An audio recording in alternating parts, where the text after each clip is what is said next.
ఆలోచించుకోవాలి.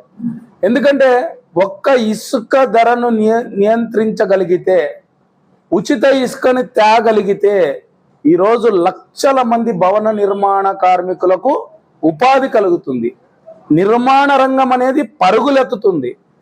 ఏ ఇసుక అయితే భారం అని చెప్పి నిర్మాణ రంగం ఆగిపోయిందో, ఏ ఇసుక అయితే కొనలేని పరిస్థితుల్లో ఉన్నామని చెప్పి పేద ప్రజలు కూడా ఇండ్లు నిర్మించుకోలేకపోయినారో, ఏ ఇసుక ధర అయితే పెరిగిందని చెప్పి కాంట్రాక్టర్లు పనులు మానేసుకున్నారో, ఏ ఇసుక ధర అయితే పెరిగిందని చెప్పి ఈరోజు రియల్ ఎస్టేట్ బిల్డర్లు కూడా వాళ్ళ నిర్మాణాలు ఆపేసినారో, అవన్నీ ఇప్పుడు పరుగులెత్తేటువంటి పరిస్థితిని కల్పించింది ఎన్డీఏ ప్రభుత్వం అని ఈ మీడియా ముఖంగా నేను తెలియజేస్తున్నాను.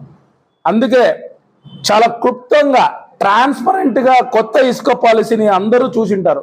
ఇప్పుడు ప్రవేశపెట్టినటువంటి ఉచిత ఇసుక పాలసీని, దీని మీద 20 రూపాయలు టన్నుకు, 20 రూపాయలు టన్నుకు ఆ యొక్క వ్యయాన్ని, అంటే అక్కడ ఏర్పాట్లకు సంబంధించినటువంటి వ్యయాన్ని టన్నుకు 20 రూపాయలు, అంటే పర్యావరణ పర్మిషన్ కావచ్చు, ఆ స్టాక్ పాయింట్ దగ్గర సెక్యూరిటీ ఖర్చులు కావచ్చు, లేకుంటే వేబిల్స్ ప్రింటింగ్ కావచ్చు, దానికి సంబంధించింది టన్నుకు 20 రూపాయలు.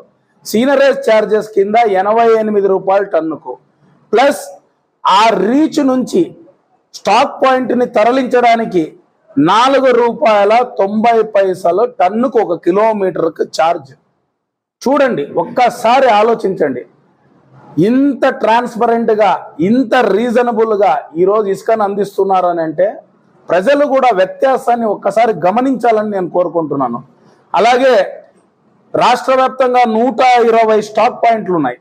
అంటే రీచుల దగ్గర నుంచి స్టాక్ పాయింట్, ఒక దగ్గర ఒక స్టాక్ పాయింట్లో మొత్తం ఇసుకని డంప్ చేసి ఎక్కడెక్కడ ఏ జిల్లాలో ఎక్కడెక్కడ స్టాక్ పాయింట్లు ఉన్నాయనేటువంటి విషయాన్ని కూడా ఆ జిల్లా కలెక్టర్ ద్వారా ఈరోజు అన్ని విషయాలు బయటకు వస్తాయి.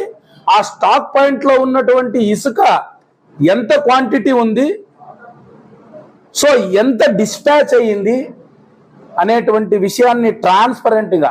అలాగే ఇంకొకటి, ఇంతకు ముందంతా ఇష్టం వచ్చినట్లు డబ్బులు చేతులు మారినాయి కాంట్రాక్టర్లు. ఇంతకు ముందు గతంలో వైసీపీ ప్రభుత్వంలో, ఇప్పుడు ప్రతి రూపాయి ఇది ప్రభుత్వ ఆస్తి కాబట్టి, ఇది ప్రజల ఆస్తి కాబట్టి ప్రతి రూపాయి ప్రభుత్వానికి చెందాలనేటువంటి ఉద్దేశంతో డిజిటల్ పేమెంట్లు కూడా ఇప్పుడు ఈ ఇసుక పాలసీలో ప్రవేశపెట్టబోతున్నారు. No cash payments, online booking ఉంటుంది. డిజిటల్ పేమెంట్ చేసిన తర్వాతే ఆ స్లాట్లో ఆ యొక్క లబ్ధిదారునికి ఎప్పుడు అందుతుంది అనేటువంటి డేట్ను నిర్ణయించిన తర్వాతే దాన్ని ఆ యొక్క లబ్ధిదారుడు వచ్చి తీసుకుపోవచ్చు. అలాగే ఒక్కొక్కరు 20 టన్నుల వరకు పర్ డే క్యారీ చేయడానికి వెసులుబాటు కలిగించారు.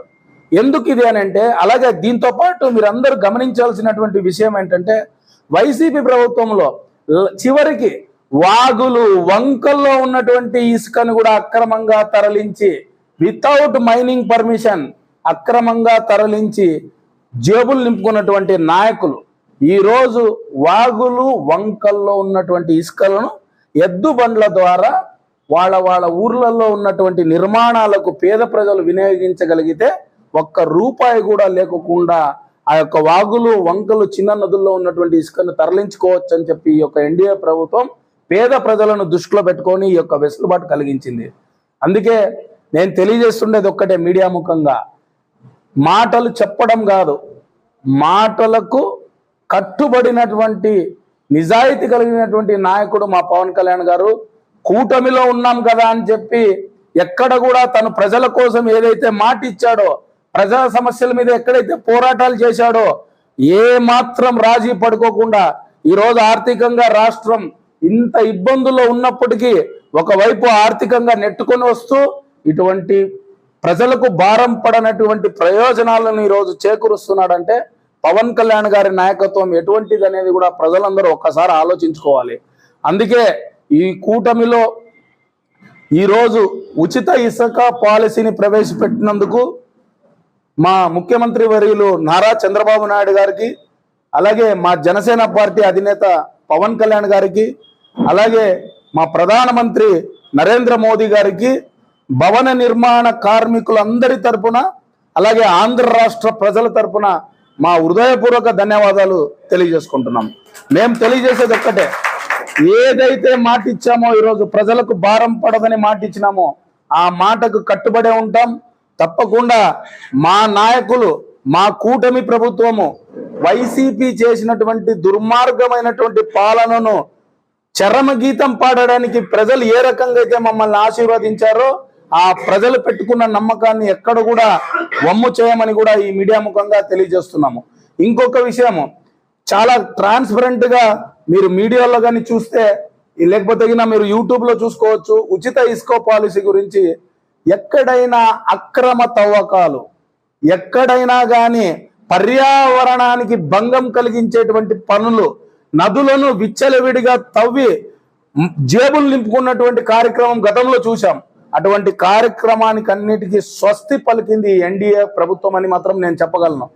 ఎవరైనా దీంట్లో స్వార్థ ప్రయోజనాల కోసం ఇసుక ద్వారా ఏదైనా అక్రమ సంపాదన చేయాలనుకున్నా, అక్రమంగా ఇసుకని తరలించాలనుకున్నా వాళ్ళు చట్టానికి ఖచ్చితంగా చట్టంలో ఉన్నటువంటి శిక్షకు ఖచ్చితంగా శిక్షార్హులు అని చెప్పి ముందుగానే ఈ స్టేట్మెంట్ రావడము, అటువంటి వారు ఎవరైనా ఇటువంటి అక్రమాలకు పాల్పడాలన్నా కూడా ఈరోజు ప్రభుత్వం పెట్టినటువంటి ఈ ఉచిత ఇసుక పాలసీలో ఉన్నటువంటి నిబంధనల గురించి ఒక్కసారి ఆలోచించాల్సినటువంటి పరిస్థితి ఏర్పడింది.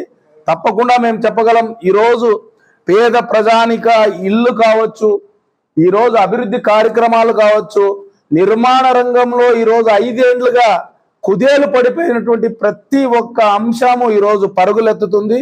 దాంతో ఈరోజు భవన నిర్మాణ కార్మికులు కుటుంబాలన్నీ సంతోషంగా ఉంటాయి. దాంతోపాటు వ్యాపారస్తులు కావచ్చు, కాంట్రాక్టర్లు కావచ్చు, అందరూ ఈ రోజు నుంచి ఈ కూటమి ప్రభుత్వంలో సంతోషంగా ఉంటారని నేను మీకు అందరికీ తెలియజేసుకుంటున్నాను. Thank you very much.